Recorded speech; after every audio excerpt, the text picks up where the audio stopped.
Hello, this is News Plus and Viewer Television. My name is Joy Malik. Many thanks for joining us. Now, the Nigerian Center for Disease Control says about 189 deaths were recorded in the country in 2022 from Lassa fever. Also, 63 healthcare workers were infected by the disease in the year under review. According to the situation report released by the center, confirmed cases for last 2022 stand at 1,067 across 112 local government areas and 27 states. The report showed that 72% of all confirmed Lassa fever cases were reported from 3 states of Ondo, Edo, and Bauchi State, while 23% were reported from 24 states with confirmed Lassa fever cases. It further reveals that of the 72% of confirmed cases, Ondo State reported 33%, Edo 25%, and Bauchi 14%.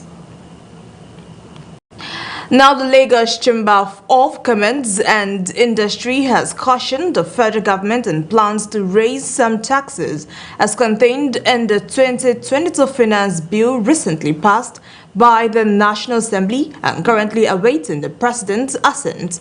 Now, the 2022 Finance Bill is initiated to facilitate the financing of the 2023 national budget.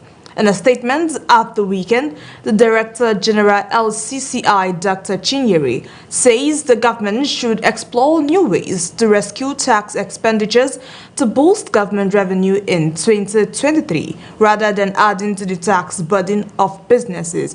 She further stated that based on feedback from operators in the oil and gas sector and wider business community, LCCI suggests to retention of the tertiary education tax rate at 2.5%. On achieving revenue targets for the budget, LCCI says ministries, departments, and agencies and government-owned enterprises can intensify the revenue mobilization efforts in an enabling environment where the private sector thrives. Now, the Nigerian Railway Corporation has announced the indefinite shutdown of the Ekehan station in Edo State. The announcement came on the heels of the attack and abduction of some passengers on Saturday. A newsman reports a few months after terrorist attacks on Abuja-Kaduna train on March 28, 2022, kidnapping about 168 passengers and killing 8 others, there has been another attack on a train station by gunmen in Edo State. The development was, however, confirmed by the Edo Police Public Relations Officer Chidi Wambuzo on Sunday. Still on the attack, an official of Igwe-Ben local government area of Edo State has revealed that over 30 persons are waiting at Ekehen station to travel to Warri, Delta State, were kidnapped on Saturday evening. Now, the local government's area liaison office Best Osel, who spoke on the development, disclosed that efforts were made by security agencies to rescue the victims. Osel said the rescue teams included the police, vigilante, and other paramilitary organizations who all were curbing the bust to rescue the kidnapped passengers from their abductors. Also speaking on the development, a resident from the area who identified himself as Comrade Odia Benson said the abductors released 2 kids who were with them, while a woman reportedly escaped. Now, the Nigerian Midstream and Downstream Petroleum Regulatory Authority has sealed 14 filling stations in Aran, Akwa Ibom State for selling premium motor spirit above the regulated price. The agency's team lead, distribution system, storage, and retailing infrastructure, Joy Kuro, disclosed the figure in an interview with the newsman at Aran. Now, Kuro says the filling stations would be sanctioned. He further warned marketers to desist from selling petroleum products above the approved pump price. Kuro reveals that there is enough petroleum products for marketers to lift to their stations. Now, a coalition of civil society organizations have backed the call by the Kano State Governor, Abdullahi Ganduje, urging the Independent Corrupt Practices and Other Related Offences Commission, the Economic and Financial Crimes Commission, and the National Assembly to investigate the National Hajj Commission of Nigeria over 2022 Hajj operation finances and contracts.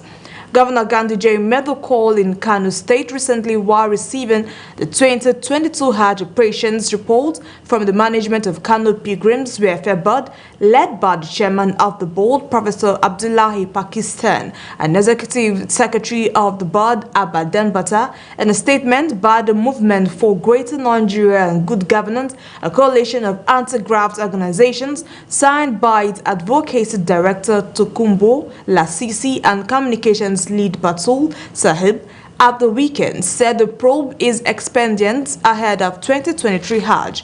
The CS also expressed concern that weeks after Kano Governor's clarion call for the probe of the Hajj agency, the National Assembly has not made any move to probe Nakan. Well, you're still watching News Plus on Viewer Television. Now let's go on a quick break, and when we return, News Plus continues. So stay tuned.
In this 21st century, where all the information we need is now in the palm of our hands. News from around the world, entertainment, celebrity gossip, sports, and much more.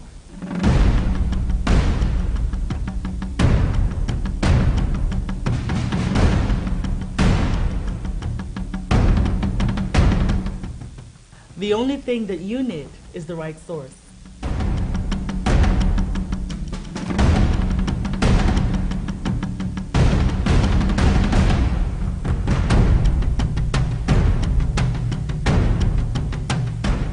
Viewer TV is now on the go. Simply check us out on our social media pages on Facebook, Instagram, YouTube, and Twitter for all the information you need.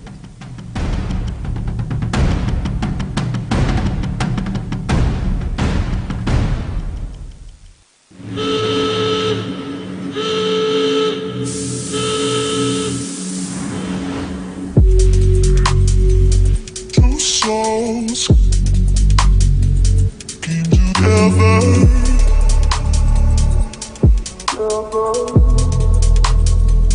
Came together. Two souls came together.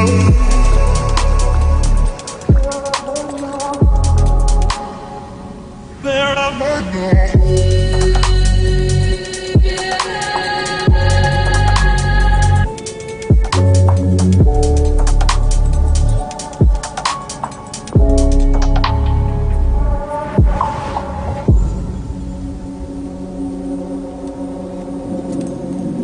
Tat Fragrance, the new luxury fragrance for men and women.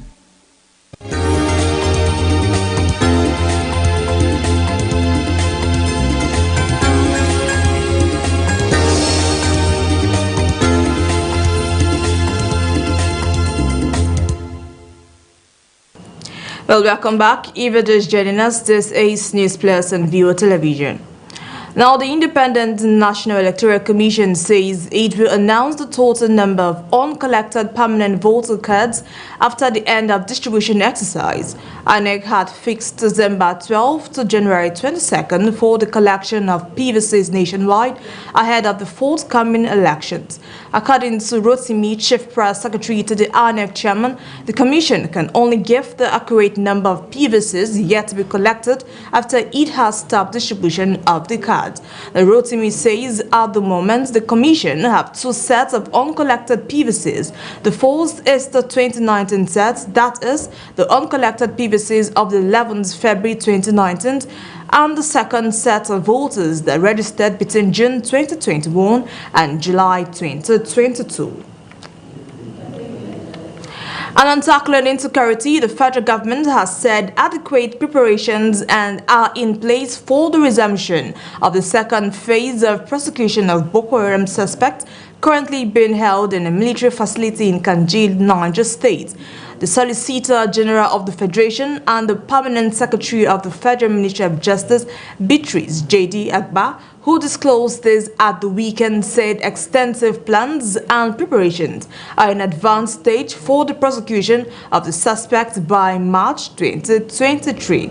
J.D. Agba says the federal government is committed to dispensing justice, assuring the feelings of victims, survivors, as well as decongesting the holding facility. She reveals that the seeming delay in the trial of the accused persons was to ensure diligent investigation and, most importantly, the need to put in place adequate infrastructure and measures necessary for a proper and fair trial that would meet global standards. While not being specific on the number of suspects billed for trial, J.D. Agba disclosed that arrests were still being made daily in the anti-terrorism fight. Now, the National Drug Law Enforcement Agency has intercepted illicit drugs hidden in a wooden statue and imported vehicles. Spokesperson of the agency, Femi Babafemi, in a statement said the consignments were meant for export to the United Kingdom and United Arab Emirates. They were found at the Murtala Mohammed International Airport, Ikeja, and Tinkan Seaports in Lagos State. Now, Babafemi said no less than 37.5 kilograms of such illicit consignment were intercepted in the past week. 11 persons were arrested in interdiction operations that led to the seizure of almost 4 tons of skunk in Kaduna, Kano, and Lagos states. Now let's take it to Katsina State and how the Katsina Police Command said it had begun an investigation into the attack on policemen by some hoodlums that led to the death of one person in Katsina State. The Commissioner of Police, Shehu Umar Nadada, disclosed this in a statement through the command's public relations officer, SP Gambo Issa, in Katsina State. Issa revealed that a police patrol team were immediately dispatched to the area. According to the command's public relations officer, the suspects confessed to have engaged a policeman in a brawl leading to the shooting incident. The police spokesman further said 2 other suspects, DJ Abubakar and Abubakar Hassan, were also arrested in connection with the incident. Well, as the new year rolls in, Borno State will be restarting night trips in and across the state. Governor Babangana Zulum says the resumption of nocturnal journeys will be a litmus test to show that peace has returned to the Borno State. Our correspondent Beatrice Kurisi sampled opinions of residents on this development. The reports. Tashan Kano is the second major transit park in Maiduguri metropolis. It's where travelers board commercial vehicles to other parts of Borno State.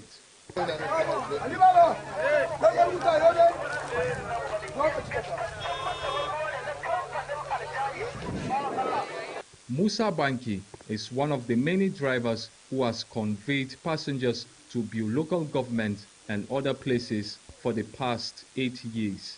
He feels the news on the resumption of night trips means more freedom of movement, but advises that government must make the roads safer.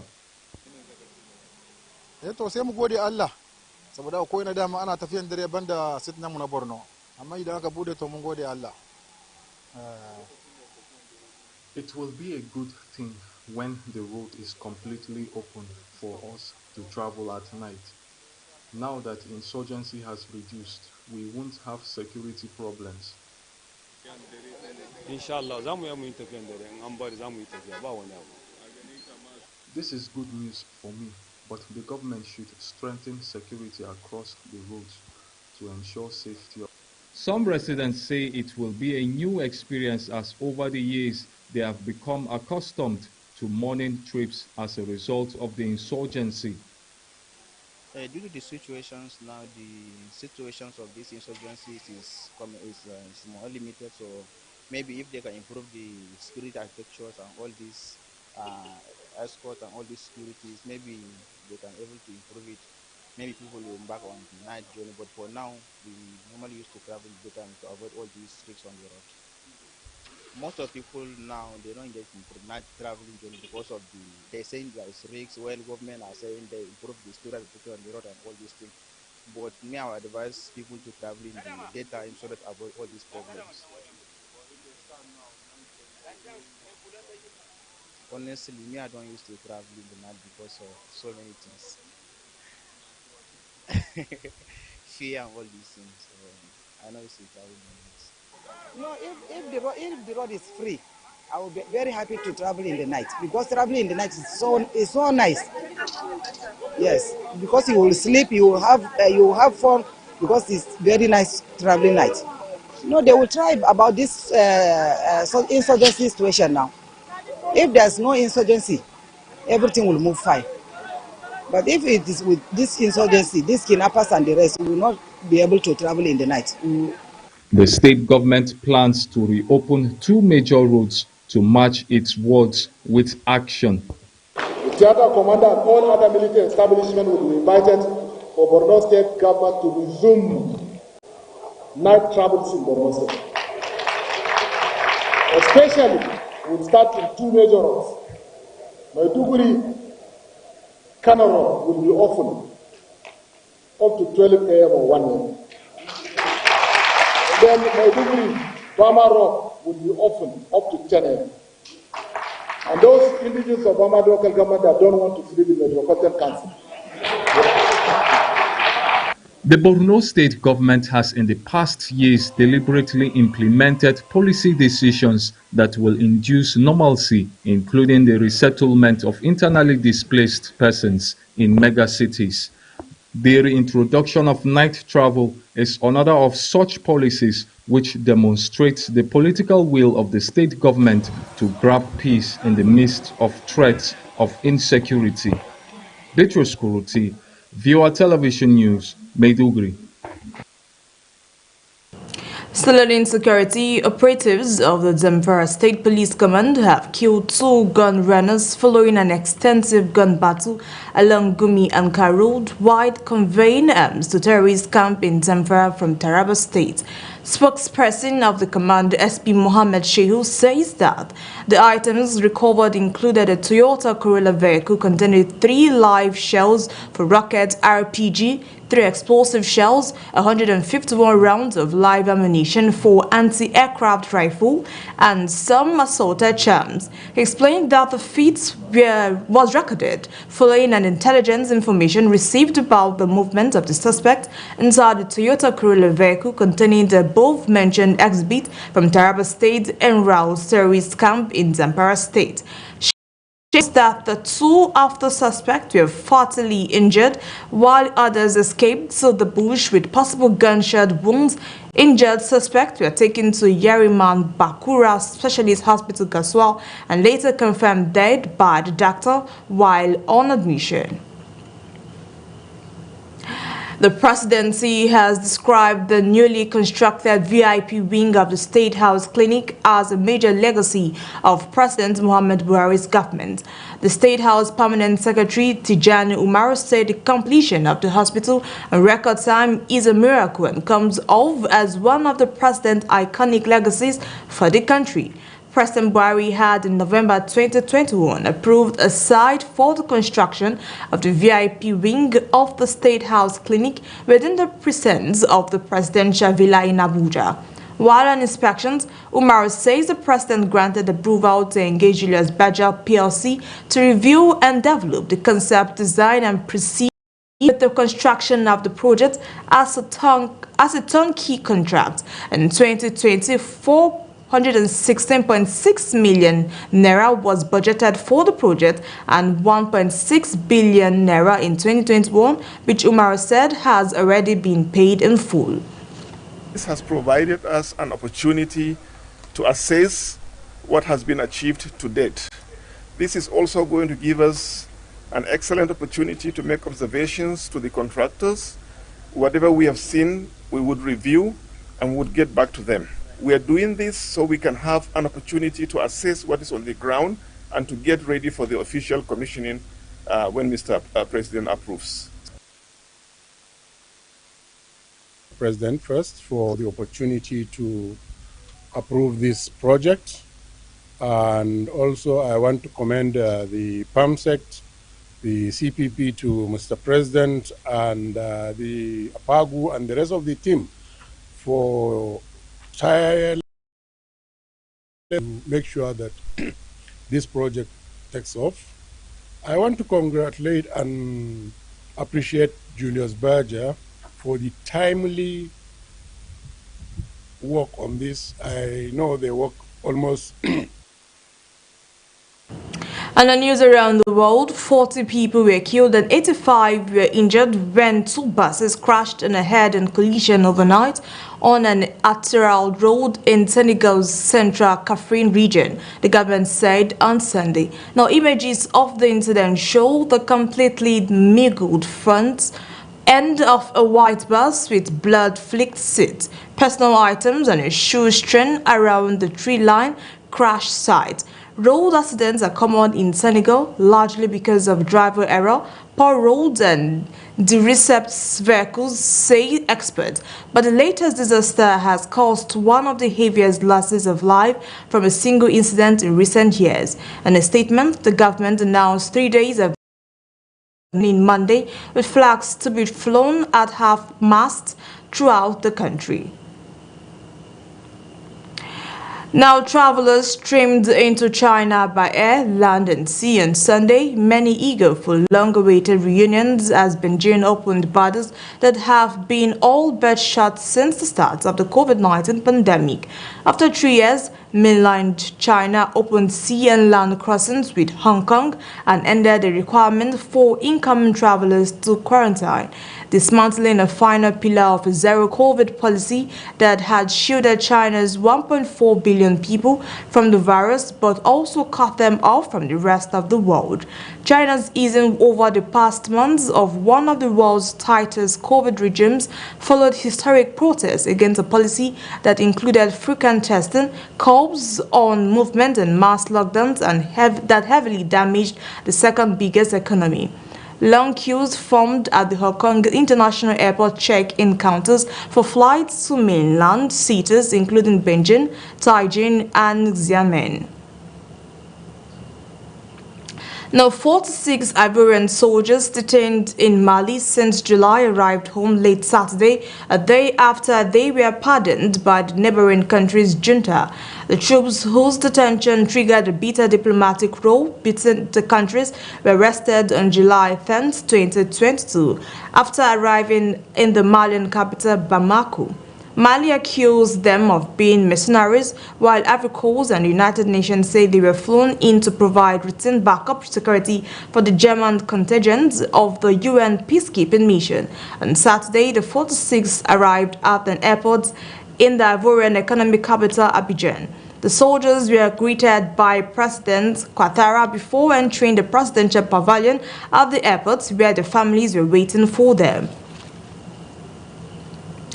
And lastly, Pope Benedict's tomb in the Vatican grottos is now open to the public. The Pope was laid to rest after a requiem mass celebrated by Pope Francis. He was placed in a tomb that Pope St. John Paul II was in until the Polish Pope's body was moved to the chapel of St. Sebastian on the main floor of the basilical after his beatification in 2011. Above the tomb, the concave white wall has a single sculptural relief, a Virgin and Child flanked by two angels. The pontiff is surrounded by the scargoki of two monarchs who received the privilege of burial in the Vatican Basilica. To his right, there is the tomb of Queen Christina of Sweden. Not far away, on the other side of the aisle, lies Charlotte, Queen of Cyprus, Jerusalem and Armenia, protected by Pope Pius IV in the 15th century. Well, that's all we can take on News Plus. Many thanks for watching. I am Joy Malik. Please stay tuned and enjoy the rest of our programs. I wish you all a happy new year. Bye for now.